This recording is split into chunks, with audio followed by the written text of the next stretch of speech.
The primary finding was that we found decreases in brain activity. We were predicting increases on the simple level that people often describe their experiences with these drugs as being somehow more than normal consciousness. They refer to the drugs as being mind expanding. So on a simple level we predicted that there may be increases, and we actually found decreases in brain activity. Why should that help with something like depression? Well, the regions that we saw the decreases in are reliably known to be hyperactive in depression, and more than that, a number of effective treatments for depression all normalise this hyperactivity or overactivity in these regions that psilocybin, the active component of magic mushrooms, seems to decrease.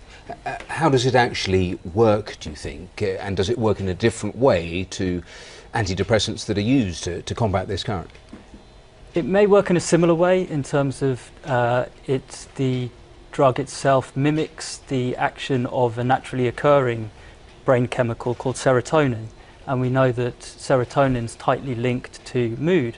So when serotonin levels are high, mood is generally better.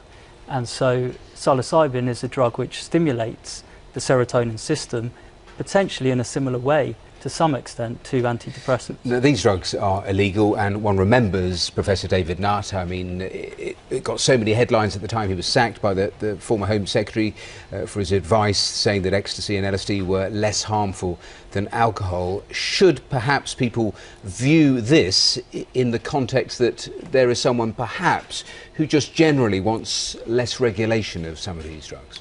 Well, this is a very specific application of the drugs. It's a medical application, and these are preliminary results, and so we're interested in the potential of the drug. So really it doesn't directly implicate the policy issues. We're more interested in being able to research these drugs for their potential benefits. And just briefly, what in your view should happen now? Well, it looks promising that we may have a grant to study psilocybin, the active component in magic mushrooms, in depression. So that's our next step, really, is to address an important question, which is the drug effective in people suffering from depression? Okay, Robin Cartard-Harris, thanks very much for coming in to talk to us. Thank you.